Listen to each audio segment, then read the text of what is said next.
Jusqu'à 9h, Good Morning Business. 7h44 sur BFM Business et sur RMC Découverte. Notre invitée Elisabeth Moreno, chef d'entreprise, ancienne ministre de l'égalité femmes-hommes. Vous lancez votre association pour développer le leadership féminin. Ça s'appelle 8 mars. La tout force simplement, du lien.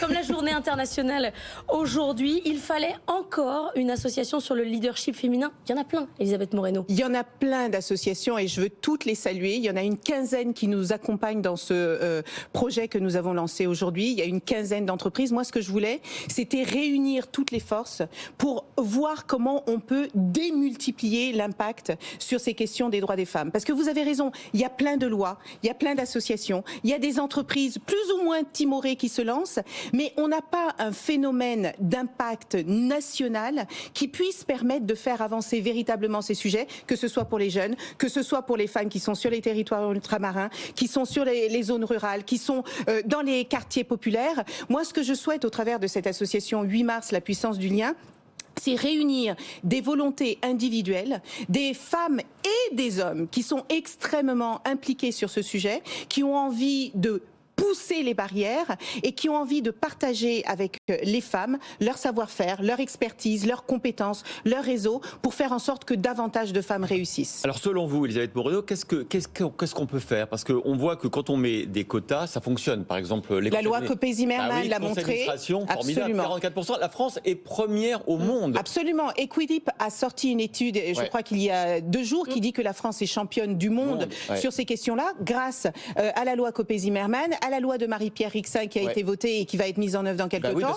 Le congé parentalité. Dans les CODIR et les COMEX, ça absolument. Aussi, là, on est en retard. On espère qu'on aura le même effet que la loi Copé-Zimmermann. Mais absolument. Et pourquoi justement j'ai créé cette association? Parce que je me rends bien compte que les lois ne suffisent pas. Vous savez, la première loi en faveur de l'égalité salariale entre les femmes et les hommes, elle date de 1972. Plus de 50 ans après, on a un écart salarial de 16% à job égal entre une femme et un homme. Pourquoi? Les femmes sont aussi compétentes, aussi motivées, aussi capables que les hommes, mais il y a des stéréotypes et des préjugés tellement puissants que le sujet des lois ne suffira pas et qu'il faut se souder et avancer ensemble pour y arriver. Enfin, on le sait, Elisabeth Moreno, quel est le problème? Le problème, c'est l'enfant, c'est la maternité. PwC a fait une étude là où ils ont sorti ce chiffre. Il faudra 50 ans pour arriver à la parité à partir d'aujourd'hui. Pourquoi? Parce qu'on a toujours cette pénalité de maternité. Vous avez raison de souligner que les femmes qui s'arrêtent pour avoir des enfants, et heureusement que les femmes s'arrêtent pour avoir des enfants et pour avoir des familles, on sait que combien il est important de peupler notre pays, eh bien ce sont elles qui sont le plus souvent pénalisées par le congé maternité. Elles sont souvent mises dans des boîtes, on les oublie, on oublie de les augmenter. L'index égalité, ça fait 5 ans presque, jour pour jour, que Muriel Pénicaud a lancé l'index égalité professionnelle.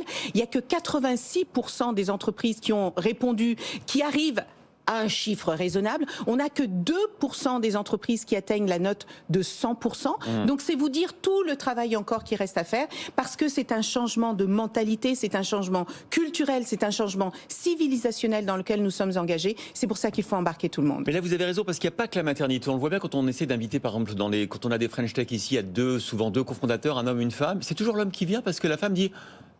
j'ai du travail, j'ai autre chose à faire, et puis j'ai pas envie de me mettre en avant. Donc, comment on change ça? Vous avez raison de le souligner. Alors d'abord, il faut reconnaître que les femmes, quand elles s'exposent dans les médias, elles sont beaucoup plus agressées que les hommes. Avec des questions stupides, avec des remarques stupides sur leur maquillage, sur leur tenue vestimentaire, sur un mot qu'elles auraient dit de travers. Et Twitter, c'est l'espace de haine en puissance contre les femmes, contre les hommes aussi, mais les femmes sur les réseaux sociaux en général en prennent vraiment pour leur grade. Ensuite, il est assez difficile pour une femme de se rendre disponible au pied levé. Et les médias, souvent, ils vont vous interpeller le matin pour l'après-midi. Et puis, il y a aussi un phénomène qui m'a été rapporté par des chefs de médias qui me disaient, mais quand on invite des femmes et des hommes, souvent, c'est les patrons qui disent, non, laisse, je vais aller le faire. Donc, il y a un mélange de confiance en soi, d'auto-censure, un mélange d'habitude aussi, parce que souvenez-vous, quand on était pendant la Covid, on laissait rarement la parole aux femmes pour parler de leur expertise professionnelle. On parlait d'elles en tant que maman qui subissait la charge mentale, etc.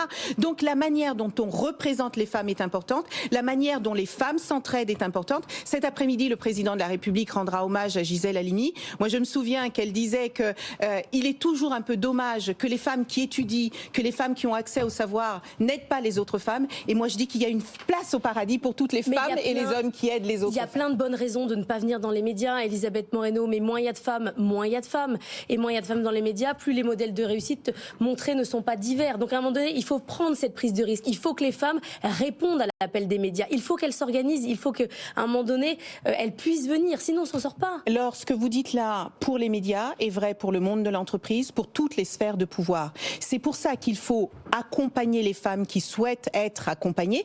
Il y a beaucoup de femmes qui sont puissantes et qui sont capables de prendre les choses en main et d'y arriver. Mais il y a aussi beaucoup de femmes qui veulent y arriver, qui ont les compétences pour y arriver, mais qui sont confrontées à des difficultés systémiques qui les empêchent de réussir. Et c'est l'objectif de notre association 8 mars, la puissance du lien. Vous savez quoi, Elisabeth Moreno, on va vous garder avec nous pendant l'édito.